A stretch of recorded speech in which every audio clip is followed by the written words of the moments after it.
So let me recognize you, Governor-elect Dr. Thomas, and First Lady Dr. Omana. I also want, before I recognize anyone else, I want to recognize the presence of Past Governor Christine Boyring, who is present here. I saw her when I was going across. Is there something that you need to do with this, or should I wait? No, you can continue, sir.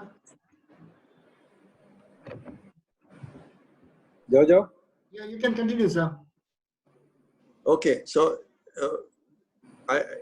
if you want, I can wait for a minute. You can set this out.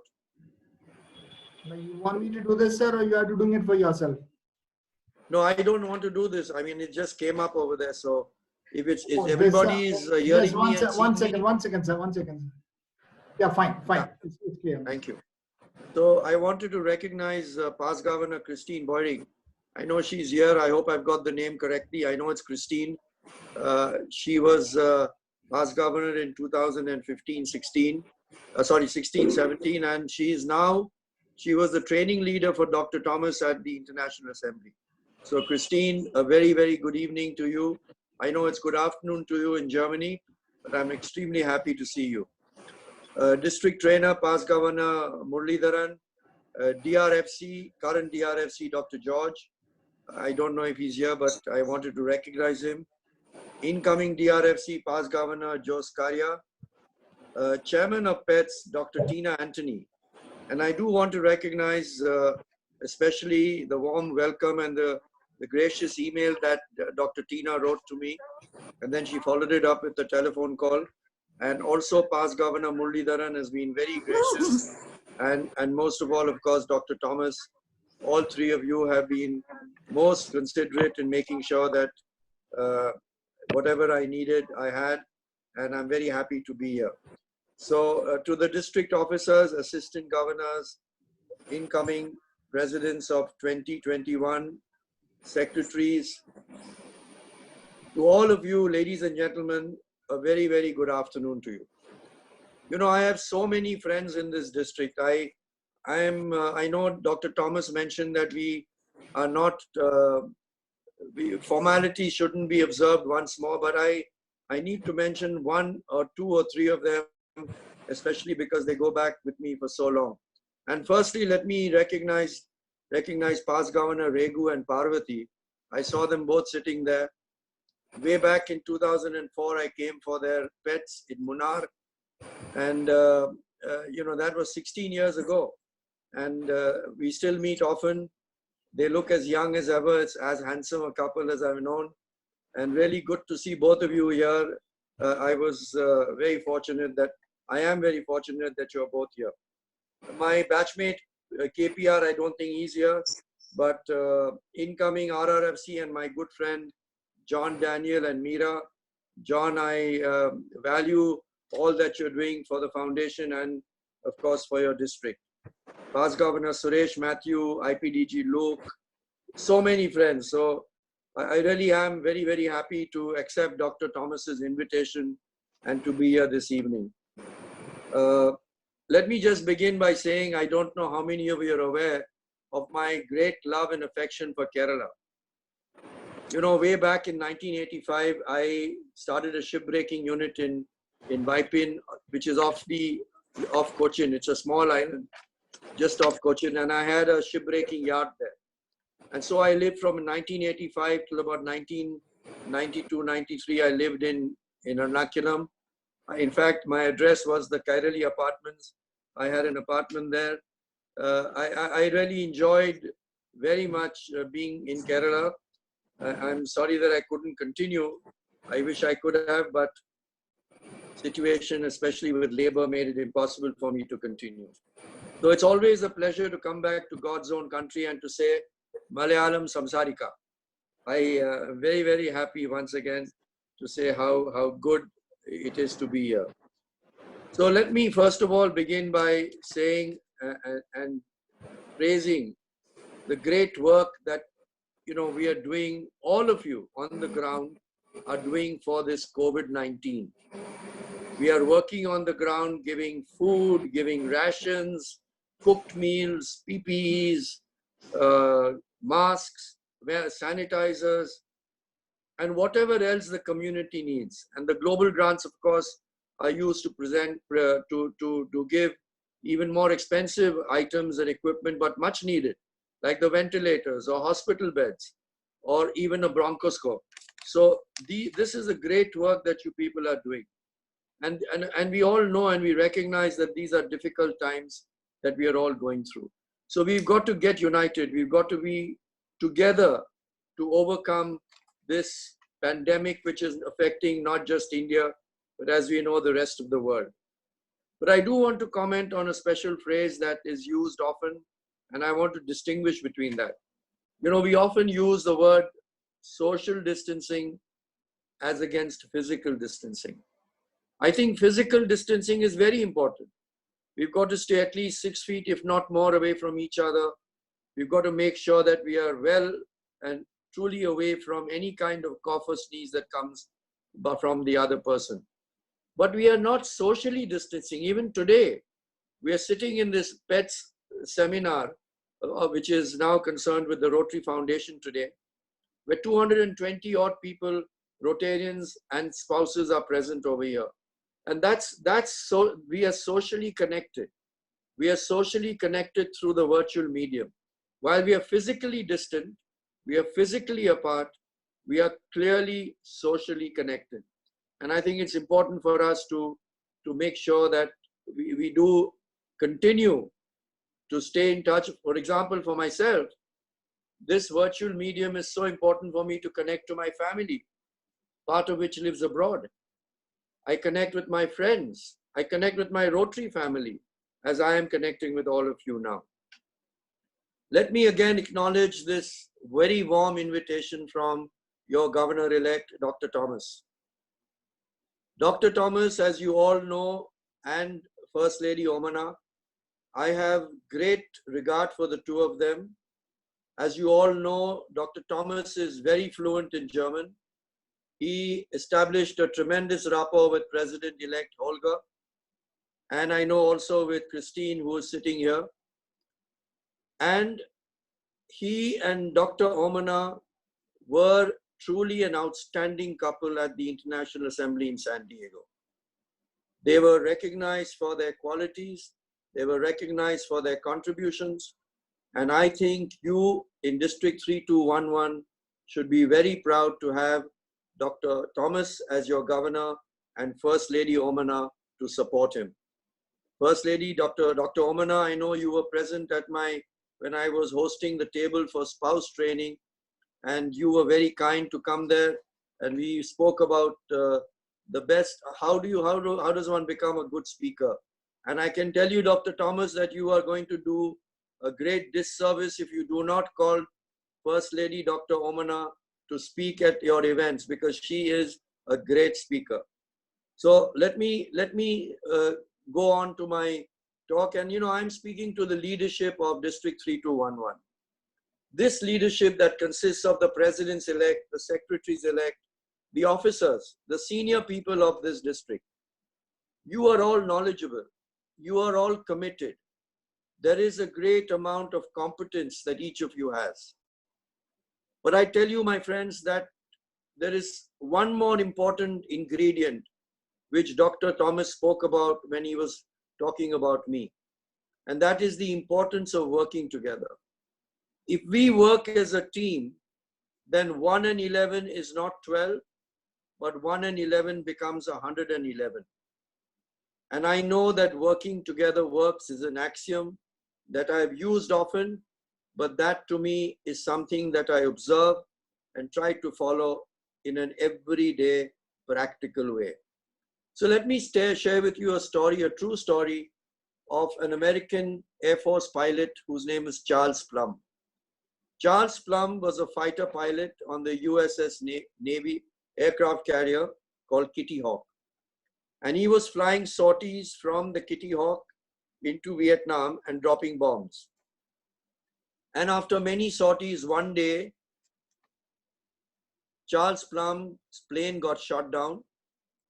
Luckily, as the plane was coming down to the ground, he was able to eject and his parachute opened. When he came back, of course, he was taken prisoner. He was 6 years in a Vietnam prison. But when he came back to America, he changed his whole profession to become a motivational speaker and to speak about everything that he had learned in his 6 years, in what had strengthened him, the kind of motivation that he was able to share to people across. One day, he and his wife were sitting in a restaurant having dinner, and suddenly he comes up with this huge, big man, like a rugby player or a wrestler, and he said, "Hey, you're Charles Plumb, aren't you?"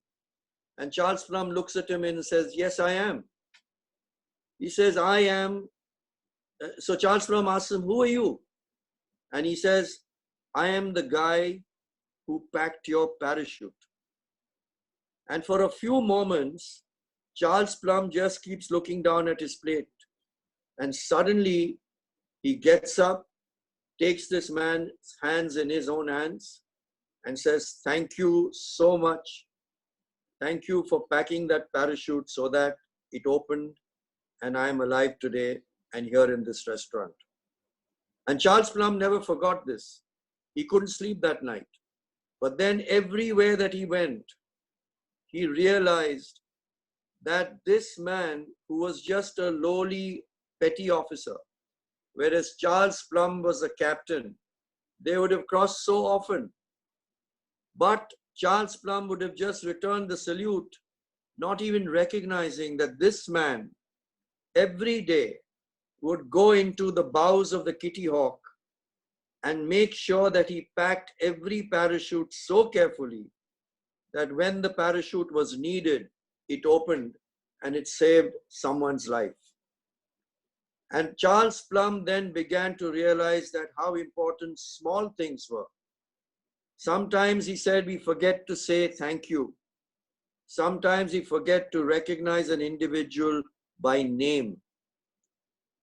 Little things which matter a lot, but eventually to recognize and understand that in the success that you are aiming for, there are several people, that whole team that is working to pack your parachute. So ladies and gentlemen, my friends, let us never forget that we, each one, has someone packing one's parachute. As you saw in the video, my first contact with Rotary was through the Group Study Exchange. Way back in 1978, which was 42 years ago, I was not a Rotarian then. I knew very little about Rotary. But when I came back, I realized the great work that Rotary and the Rotary Foundation do. And I came back imbued with a sense of great purpose and belonging. And I knew that I would be a great supporter, as good a supporter as ever, of an organization that I have come to love, and that is the Rotary Foundation. Today's top priority, my friends, is of course to fight COVID-19. But let us not forget that our very first priority as Rotarians is to ensure that today, if not today, tomorrow, we've got to make sure that we eradicate polio from this world. COVID-19 will not be there with us forever. We pray, as we do every day, that God takes this disease away as quickly as possible so that we may get back to normal. But I think what is important for us is never ever to forget our priority and our promise that we made to the children of the world. And that promise is that we will not rest till we've eradicated the last case of polio from the face of this earth. That's our commitment to the children of the world. And we are that close. We've just got to make sure that we continue our fight and we continue to raise funds for polio eradication. But let me come back now to talking about what is Rotary Foundation done for COVID-19. And I think it's important for all of us to know this. As soon as COVID-19 struck, the trustees realized that we had to get very active. We had to become extremely active in our fight against polio. But we were not able to physically meet. And so the chairman of the foundation called for an immediate meeting of the trustees of the Rotary Foundation through virtual. And we met on Zoom. Now, many of you are, some of you may not be aware, but let me share this with you. Apart from the normal district grant and the global grant, we also have a disaster response grant. These disaster response grants are only used when disaster strikes. So when there was the Haiti, the storm in Haiti, or there was this great tsunami, the disaster response grants begin to function. And as the money comes in, those who apply for those grants are given immediately whatever they have asked for, but up to a maximum. Now, when we met in that online meeting, the disaster response grants had only $10,000. So the trustees decided that we would allow every district to make one application for disaster response grants up to a maximum of $25,000. And as an immediate infusion of funds, we transferred $1 million from the World Fund to the disaster response grants.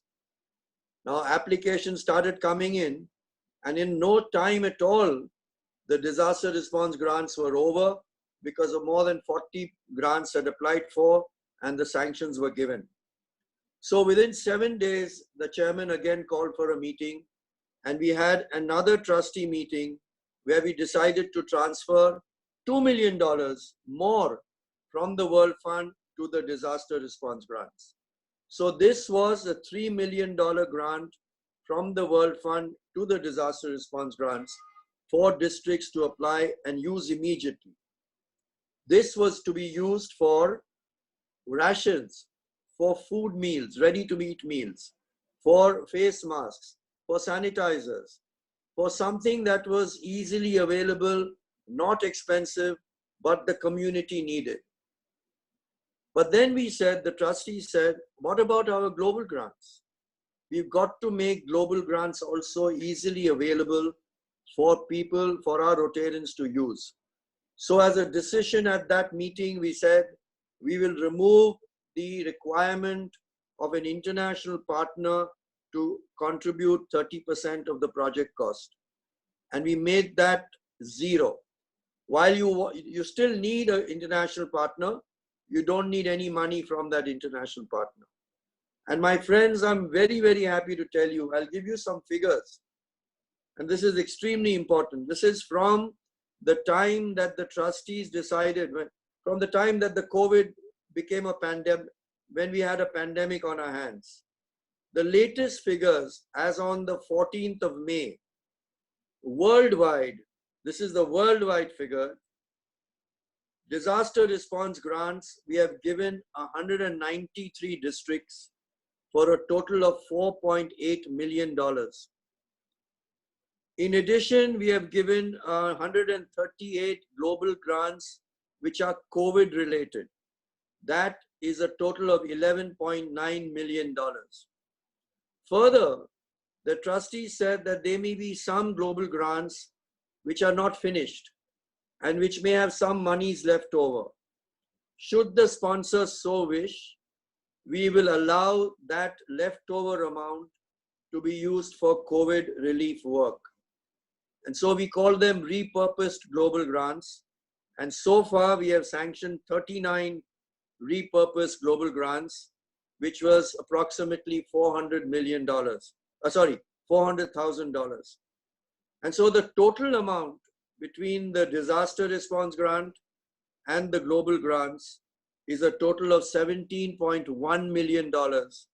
And so worldwide, we have given approximately 128 crores in just 8 weeks, my friends. In just 8 weeks, the Rotary Foundation has disbursed 128 crores. But what about India? I'm sure you want to also know what's the specific amount for India. So for India, as on date, as on the 14th of May, we have disbursed a total of 31 disaster response grants, totaling to $775,000, and 66 global grants, COVID related, totaling to 3.8 million, which is a total of $4.6 million. And that is approximately 34 crores. So my friends, 34 crores of the 128 crores has come to India. And if you do the percentage, it is very substantial. So you'll ask me, what about your District 3211? And I am very, very happy to tell you that just recently, a few days ago, I was very happy to hear from DG Governor-elect Dr. Thomas that a global grant has been sanctioned for $70,250, worth a total approximately of 53 lakhs of rupees, which is for supplying of 5 ICU ventilators for the Government Medical College in Kottayam. And there are 3 Rotary clubs in Kerala in District 3211. That is Kottayam, the clubs of Palai, Kottayam Southern and Kottayam Central. And the partner is the Rotary Club of Schwedringen, Germany. And I'm very happy to say that Christine has been an important facilitator for ensuring that this grant comes through. And of course, you know that with DG Thomas's fluent German, he is able to communicate extremely well and extremely quick. So you will say that, okay, we have only given non-COVID grants, or only given COVID grants. No. At the same time, we have also sanctioned non-COVID grants, global grants. And I'm very happy to share with you one very, very substantial global grant, which was given just a couple of weeks ago to District 3131. And that was for 800,000 US dollars, almost 6 crores, which is completely related to cancer-related project. Now, my friends, I wanted to share this with you that these permissions, as far as the COVID grants are concerned, the sanctions have come through immediately. Within 48 to 72 hours, the sanctions have come. Global grants have been sanctioned in 4 days or less. And I think we must really recognize the great work that our staff is doing, who are sitting at their houses. They are not working in an office. And yet they are ensuring that there is no delay in giving sanction and agreeing to the proposals that have been submitted in the quickest possible time. And I would like Dr. Thomas, with the Rotary Club of Palai, I wish you would write to your Rotary Grants Officer, recognizing the outstanding work that the grants officers are doing. So I've talked to you about grants, and we are doing a lot of work on getting grants. And Dr. Thomas said next year he wants 10 global grants in the district. I wish you all success in that. I wish you more power in that. But my friends, we've got to contribute. And he's given a target of $1 million for you for next year. I would hope that of that $1 million, a substantial amount is given to the annual fund and to the polio eradication fund. Because I'll tell you something, and I want you to mark my words. The World Fund is under great pressure. $3 million we have already taken away from the World Fund to give to the disaster response grants. And I can tell you from experience, I know how the figures are. Please, if you are making an application for a COVID grant, do that immediately, because by the end of May or the early part of June, there will be no World Funds available, because all the World Funds would have been utilized. And I can tell you, my friends, that the trustees are under so much pressure that we've got to take some very, very strong action to preserve our reserves, and we do not go into, we will have issues with regard to World Fund usage next year. I'm not able to share much more with you today, but I think I've given you an indication that you need to apply for your global grants as quickly as possible. And I need to tell you, my friends, I need to tell you this very clearly. Just as we get grants, we must give. We have to give to our Rotary Foundation. When you do grants, you will automatically be giving your cash contributions, or you'll be giving from DDF. But that does not mean that the annual fund is getting any funds. The polio funds need funds, they need money. if we don't make our target of $50 million in the polio eradication fund, the Bill and Melinda Gates will not give us $100 million. And if we fall short in the total of $150 million, then our work will suffer with UNICEF and WHO. They both rely upon us. The WHO relies upon us, and in this time, when the United States has stopped the funding to WHO, the WHO counts on other countries, of course, but it also counts on Rotary Foundation to give its fair share that we have been committed to. And so I'm urging you, we've got 1.5 months. In these 1.5 months, Governor Sirish Kesavan is going to ask his presidents and his club members and his Rotarians and all of you to support him in his contributions. And I want you also to be part of the team. Although you're going to work from July 1st as presidents or the assistant governors or even the governor, we must act as a team to support today's efforts to make sure that the annual fund and the polio eradication fund do not suffer. We must continue to work, and we must continue to do things in the right way with ethics and integrity, with the highest levels of stewardship. My friends, it's stewardship that gives us funds, and I want to give you an example. Seeing the work of this work that we do, are high levels of stewardship. A corporate that worked with us in Kerala last year, a local corporate from Mumbai, gave a large amount of money for Kerala's rebuilding of houses. They gave $250,000. Saw the work that we were doing, saw how efficiently we carried out the work, how well the funds were accounted for, and how the reporting was done. That this year, from their CSR funds, they have given the Rotary Club of Bombay, I of course facilitated it, 90 lakhs of rupees for entire COVID-related work, which is being used to give supplies of face masks, PPEs, ventilators, hospital beds, whatever is needed. And so this is the high level and high standards that we've set for ourselves. I know we're going through difficult times. I said that before. So we've got to think out of the box, my friends. We've got to think out of the box because we've got to make sure that we continue to raise funds. So recently, about a month ago or 3 weeks ago, there was an online auction by a lady in Delhi, Mrs. Abha Chowdhury, where she made jewelry on her own, put it up for auction, and she collected $12,000 for the polio fund. Trustee Jennifer Jones, only about 10 days ago, I think, or was it just a week ago, had an online telethon raising funds for the Rotary Foundation. At the end of that 2-hour telethon, the foundation got almost a little over $500,000. So this is thinking out of the box, because we've got to continue to make sure that we have to adapt. We've got to be flexible. We've got to make inroads into motivating Rotarians, motivating other members of the public to give money to the Rotary Foundation. So before I end, let me just tell you that people often ask me, Ghulam, how many, you belong to the Rotary Foundation. What is the size of your organization? You belong to Rotary. What is the size of your organization? And I could say $400 million, because that is the amount we contribute to the Rotary Foundation. But that would be incorrect, my friends. I want you to know that we are an organization that is much larger. In 2019, at the beginning of the Rotary year, we went to Johns Hopkins University and said, Rotarians all over the world are giving their time, their manpower, their labor, and we don't give a value to that.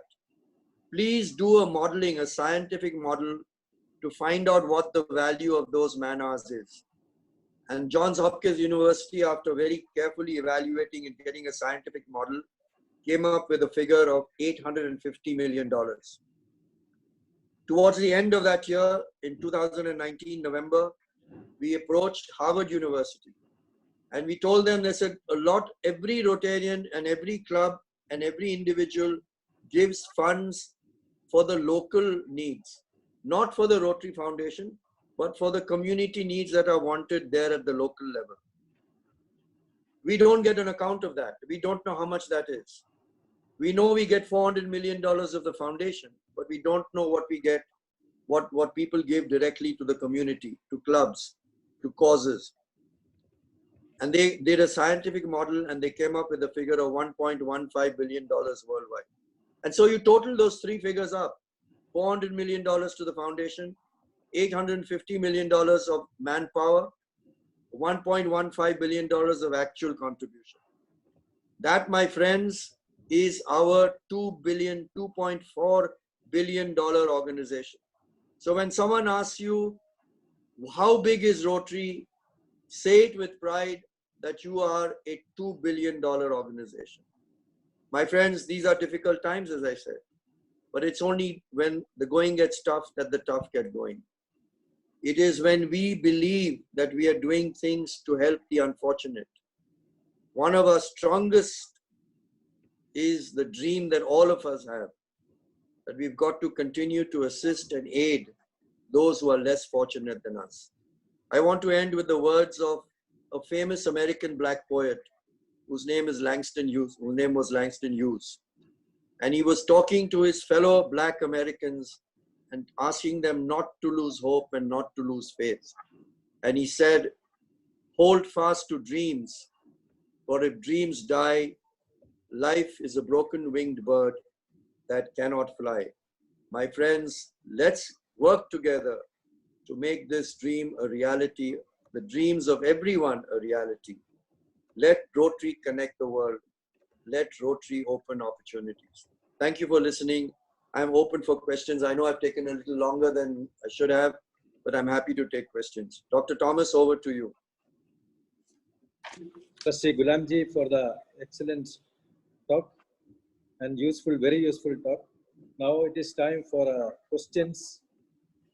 Dear presidents, secretaries, other Rotary leaders, I think there are some questions already sent by our Rotarians. Yeah. PDG Murali sir, you have the questions, I think. Or Jojo, you are having the questions? No, I don't have. Murali sir will be having it. Murali sir is having, okay. Yeah. This is asked by Rotarian Ravindra Kumar, Rotary Club of Trivandrum Central. Yes. How much TRF contribution has been made from our district 3211 over the last, say, 10 or 15 years? How My much? God. Yeah, that is actually our district came into being only on 2009-10, only 12 years, I think. So it is about 5 million, sir. We have given about 5 million last 10 years. I'm glad you have that figure, Muralidharan, Yes. past Yeah. governor, because I don't have those figures. Yeah. I am only talking of what Shirish Keshavan is going to do and what Dr. Thomas is going to do. And Yeah. I'm not going to go back on the past. I know you've done very well. John Daniel has done. John, how much did you raise in your year? Please unmute John. Jojo. 600,000. Above 600,000. Yeah, So PDG this- John Daniel, speak up. PDG John Daniel, please. Can you hear me? Yeah. Yes. Can you hear me? Yes. Yeah, John, go ahead. Yes, so it was 6.5 and we had 3 AKS members and they went Yes. in installments, but we were able to meet the target. Great. So my answer to you is that you people have done a great amount, but I think that it is not up to the potential that you have. I think there is a great potential for not just 3211, but the whole state of Kerala. And I am counting on I'm counting on Governor Sirish this year, and I'm counting a lot on Dr. Thomas next year to really take this level of giving. And don't forget, while John is currently the ARRFC, next year from the 1st of July, for 3 years, he is going to be the RRFC. And as Dr. Thomas rightly said, he's probably the first RRFC from District 3211, which is a great honor. And John, we are all counting on you to support Dr. Sure, sir, Thomas, sure. because I know Dr. Thomas has got some great ideas. He's got past Governor Muralidharan. He's got a great DRFC in incoming DRFC in Skaria Jos. So there is a team, and there is a team of presidents. You know, this team of presidents is what's going to motivate us and get us forward and give us the results. Nobody can do it alone. As I said, it's working together works. It's the whole team. This question has got one more part. He has also asked how much matching grants, how much money in matching grants TRF has given to us during this period. That also you may not have the figures. No, I have the figures. That I know. I can tell you straight off Okay. that it's not matching grants. So I must tell you, correct you, that this is global grant. Global grants. grants. Yes. So in the global grants that was given to the country as a whole, I'm talking of India in the year 2018-19, Yeah. was $21.4 million, which was the highest amount that any country received. And to put it in perspective, the country that received the next highest was Taiwan, which got $4.4 million. So Okay. another question from past President Dr. Tessie, Rotary Yes. Club of Pali. So she is asking about this endowment. Yes. Suppose if we give 25,000 in a pooled fashion from one particular club, each individual is not able to get the recognition. You know, that is, we are having some great difficulties with the IT problems. Oh. So we'll have to, technically, I think, what is the lady's name? Tessie, past President Tessie. Rotarian Tessie, I would like to discuss this offline with you, because I think it's important for you to understand the implications of the IT Act as well as the Rotary Foundation rules. So if John can connect me with Tessie on a conference call, we will discuss this immediately after this Zoom meeting is over. Okay, sir. Thank you. Then one more question from Rotarian Balagopal, Trivandrum Central. Yes, He is asking for more details about scale grant. about programs Scale of grant. scale. Yeah, Scale grants. Yeah, programs of scale. That is the Yeah. big grants. yeah, 2 million.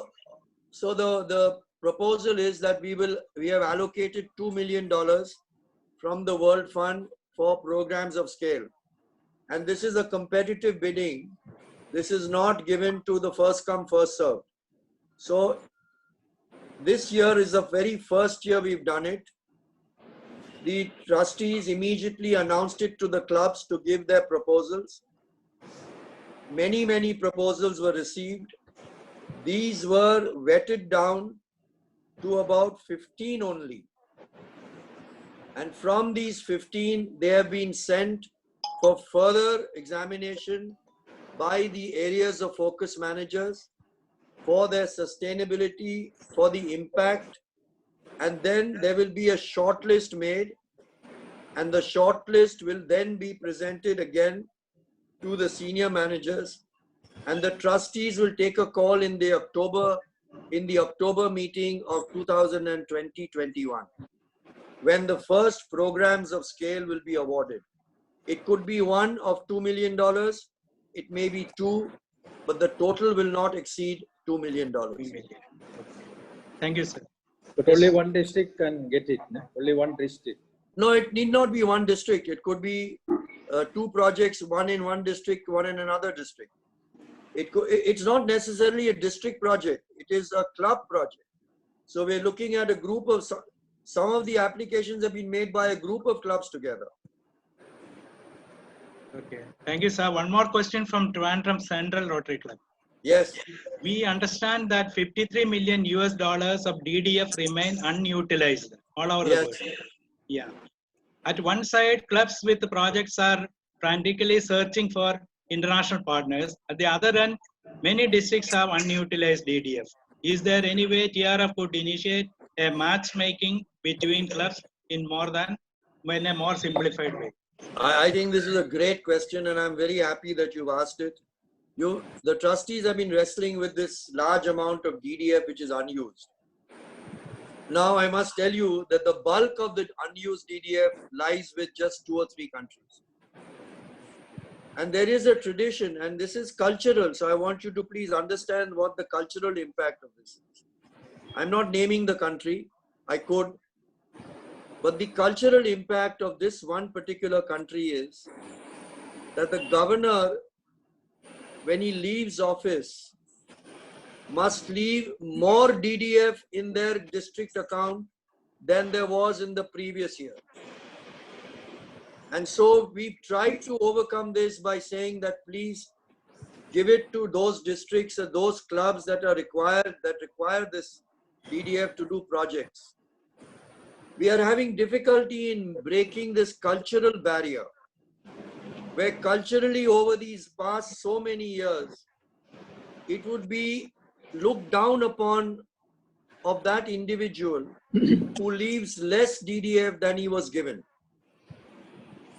So I want you to understand and appreciate that we are completely conscious. We want to get this DDF used and utilized not just for grants, but for polio. You know how much difficulty we have in making the $50 million this year.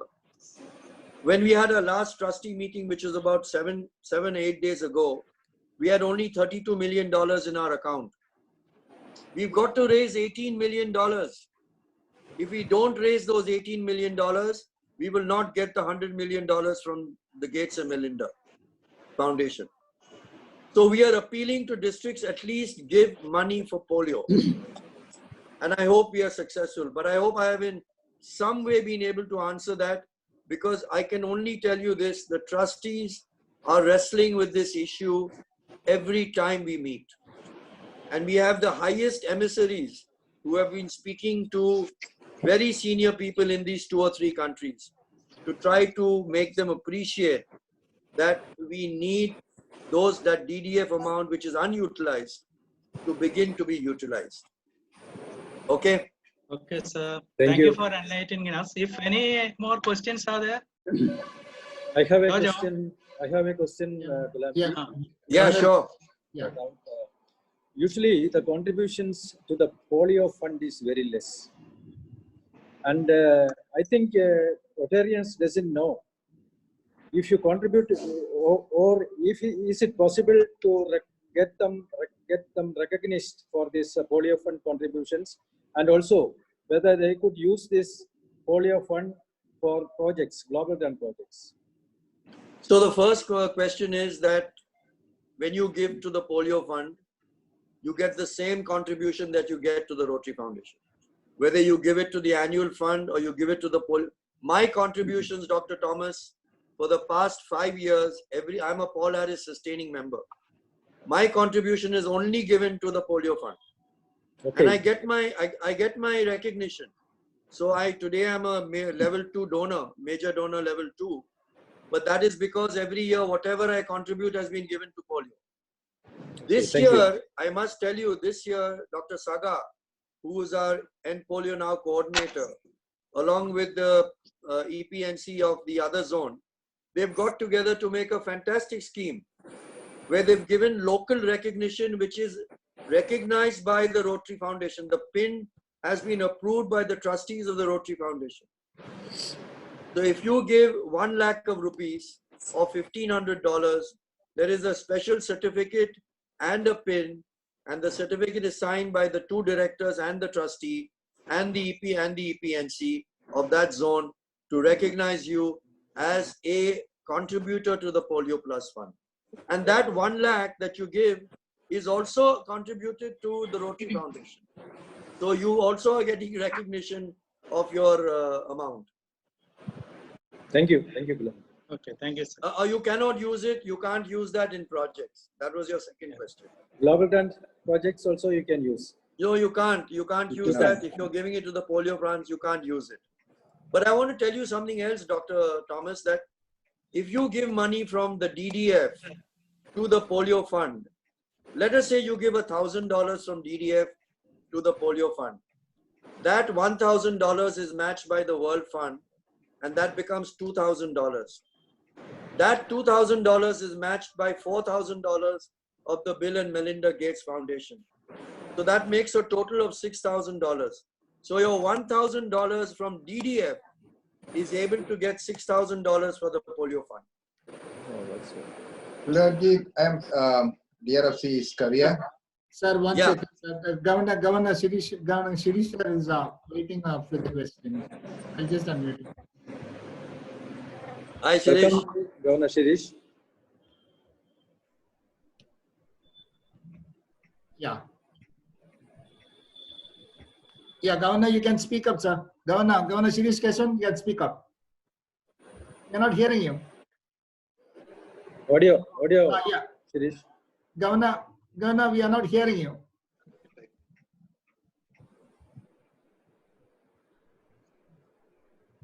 Governor, we are not hearing you. Audio is not there.